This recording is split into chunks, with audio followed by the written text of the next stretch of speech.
ശബരിമല സ്ത്രീ പ്രവേശന വിഷയത്തിൽ നിയമവിദഗ്ധരുമായി ആലോചിച്ച് ആചാരപ്രകാരമുള്ള നടപടികൾ സ്വീകരിക്കുമെന്ന് ദേവസ്വം ബോർഡ് പ്രസിഡന്റ്. ശബരിമലയിലെ ആചാര അനുഷ്ഠാനങ്ങൾ സംരക്ഷിക്കപ്പെടണമെന്നും PS പ്രശാന്ത് പറഞ്ഞു. അയ്യപ്പ സംഗമത്തിലൂടെ ശബരിമലയെ ആഗോളതലത്തിലെത്തിക്കാനാണ് ശ്രമിക്കുന്നതെന്നും PS പ്രശാന്ത് വ്യക്തമാക്കി. സുപ്രീം കോടതിയിൽ ഇരിക്കുന്നൊരു കേസാണിത്. ഭരണഘടനാ ബെഞ്ചിന് വിട്ടിരിക്കുന്ന ഒരു പ്രശ്നമാണ്. സ്വാഭാവികമായും ഈ കാര്യത്തിൽ ഞാൻ ഈ അഭിപ്രായം പറയുന്നത് തന്നെ ശരിയല്ല. എങ്കിലും ഒരു അവ്യക്തത ഉണ്ടാക്കാൻ ശ്രമിക്കുന്നുണ്ടല്ലോ. അപ്പോൾ അതുകൊണ്ടാണ് ഞാൻ പറയുന്നത്, നിയമവിദഗ്ധരുമായി കൂടി ആലോചിച്ച് ശബരിമലയിലെ ആചാരങ്ങളെയും അനുഷ്ഠാനങ്ങളെയും സംബന്ധിച്ച് ബഹുമാനപ്പെട്ട സുപ്രീം കോടതി നമ്മൾ ബോധ്യപ്പെടുത്താൻ ശ്രമിക്കും.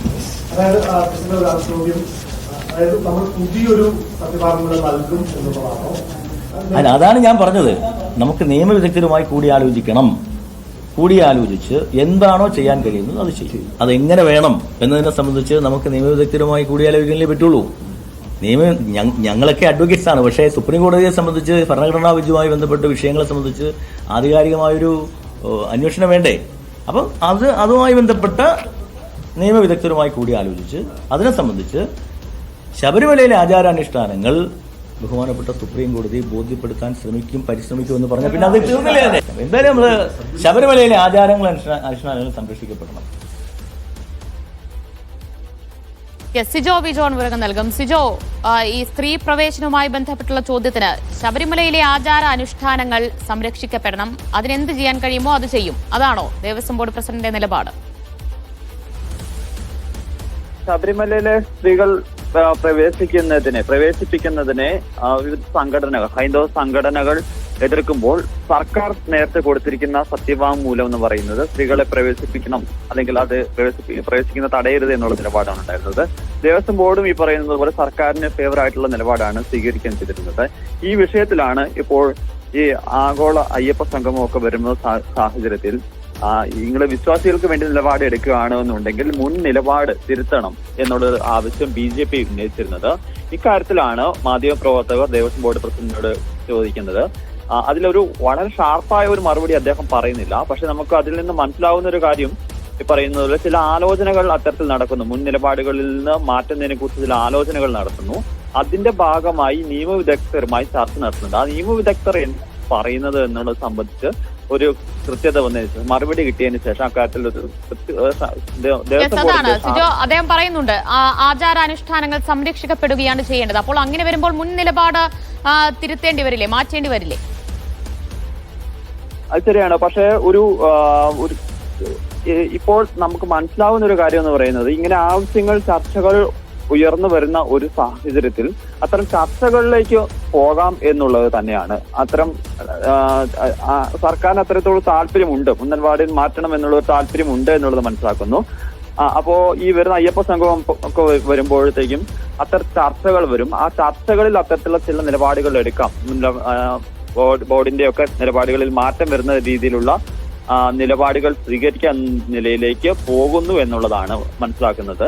എന്തായാലും അതിലൊരു ഷാർപ്പായ ഒരു മറുപടി ഇപ്പോൾ പറയുന്നില്ല. നിയമവിദഗ്ധരുമായി ചർച്ച നടത്തുന്നു, അതിനുശേഷം അതിലൊരു ഫൈനൽ തീരുമാനം പറയാമെന്നുള്ള ഒരു കാര്യമാണ് പറയുന്നത്. എന്തായാലും സർക്കാരും ദേവസ്വം ബോർഡൊക്കെ ഈ വിഷയത്തിൽ കുറച്ച് മയപ്പെടുന്നു. മാറ്റങ്ങൾക്ക് അവർ ആലോചിക്കുന്നു എന്നുള്ളത് തന്നെയാണ് ദേവസ്വം ബോർഡ് പ്രസിഡന്റിന്റെ വാക്കുകളിൽ നിന്ന് വ്യക്തമാവുന്നത്. സിജോ, ഇതിൽ ഈ ആഗോള അയ്യപ്പ സംഘവുമായി ബന്ധപ്പെട്ട് വലിയ വിവാദങ്ങളൊക്കെ ഉണ്ടാകുന്നുണ്ടല്ലോ, അതുമായി ബന്ധപ്പെട്ട ചോദ്യങ്ങൾക്ക് എന്താണ് അദ്ദേഹം പറഞ്ഞത്? സർക്കാർ ശബരിമലയെ ഒരു ആഗോള തലത്തിലേക്ക് എത്തിക്കുക എന്ന ഒരു ലക്ഷ്യത്തോടു കൂടിയാണ് ഇത്തരത്തിലുള്ള അയ്യപ്പ സംഗമം സംഘടിപ്പിക്കുന്നത്. പക്ഷെ അതിനെ മോശമായ രീതിയിൽ ചിത്രീകരിക്കാനുള്ള ശ്രമം പല ഭാഗങ്ങളിൽ നിന്ന് ഉണ്ടാകുന്നുണ്ട്. അത് ഒരിക്കലും അംഗീകരിക്കാനാവില്ല എന്നുള്ളൊരു കാര്യമാണ് ദേവസ്വം ബോർഡ് പ്രസിഡന്റും അംഗങ്ങളും വ്യക്തമാക്കുകയും ചെയ്യുന്നത്. ഇതിൽ മറ്റൊരു പ്രധാനപ്പെട്ട കാര്യം എന്ന് പറയുന്നത്, ഇതിൽ ജനപ്രതിനിധികളെയൊക്കെ പങ്കെടുപ്പിച്ചുകൊണ്ടുള്ള ഒരു പരിപാടി എന്ന നിലയ്ക്ക് സർക്കാർ ആലോചിച്ചിരുന്നു. NSS ആണ് അക്കാര്യത്തിൽ ശക്തമായ എതിർപ്പ് പ്രകടിപ്പിച്ചത്. ആ വിശ്വാസികളെ മാത്രം പങ്കെടുപ്പിച്ചുകൊണ്ടുള്ള പരിപാടിയാവണമെന്ന് പറയുകയും ചെയ്യുന്നു. അത് പ്രകാരം ചില മാറ്റങ്ങൾ വരുത്താൻ വേണ്ടി സർക്കാർ ഇപ്പോൾ സന്നദ്ധരായിട്ടുണ്ട്. ഈ ജനപ്രതിനിധികളെ വിളിക്കുമ്പോൾ മുഖ്യമന്ത്രി ആയിരിക്കും ഇത് മുഖ്യ ഉദ്ഘാടനം ചെയ്യുക. അതോടൊപ്പം തന്നെ പ്രതിപക്ഷ നേതാവ് ഉണ്ടാവും, സ്പീക്കർ ഉണ്ടാവും.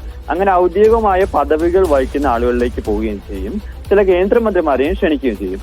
അപ്പോൾ ഇതുമായി ബന്ധപ്പെട്ട് ശബരിമലയുമായി ബന്ധപ്പെട്ട് ഈ പ്രക്ഷോഭവുമായി രംഗത്തുള്ള BJP നേതാക്കൾ ഉൾപ്പെടെ BJP സംസ്ഥാന അധ്യക്ഷന് ഉൾപ്പെടെ ക്ഷണിക്കുമോ എന്ന് ചോദിച്ചപ്പോൾ അങ്ങനെ ഒരു രാഷ്ട്രീയ വേദിയാക്കാൻ വേണ്ടിയിട്ട്, ഒരു രാഷ്ട്രീയ കലർത്താൻ വേണ്ടിയിട്ട് ഞങ്ങൾ ഉദ്ദേശിക്കുന്നില്ല എന്നുള്ള ഒരു മറുപടിയാണ് നൽകുകയും ചെയ്യുന്നത്. എന്തായാലും സർക്കാരിനെ സംബന്ധിച്ചിടത്തോളം വലിയ ആശ്വാസകരമാണ് ഈ കഴിഞ്ഞ ദിവസങ്ങളിലുള്ള വിവിധ സംഘടനകളുടെ ഭാഗത്തു നിന്നുള്ള പ്രതികരണങ്ങൾ നമ്മൾ എടുത്തു പറയേണ്ടി വരും. കാരണം NSSും അതോടൊപ്പം തന്നെ SNDP ഒക്കെ ഈ ആഗോള സംഗമത്തെ പിന്തുണച്ചുകൊണ്ട് രംഗത്ത് വന്നിരിക്കുന്നു എന്നുള്ള സാഹചര്യത്തിൽ ഇത്തരത്തിലുണ്ടാകുന്ന ചില രാഷ്ട്രീയ വിവാദങ്ങൾ അത് കാര്യമായി ഗൗനിക്കേണ്ട, ഇതുമായി ശക്തമായി മുന്നോട്ട് പോകാം എന്ന നിലപാട് തന്നെയാണ് ബോർഡും അതോടൊപ്പം തന്നെ സർക്കാരും സ്വീകരിക്കുന്നത്.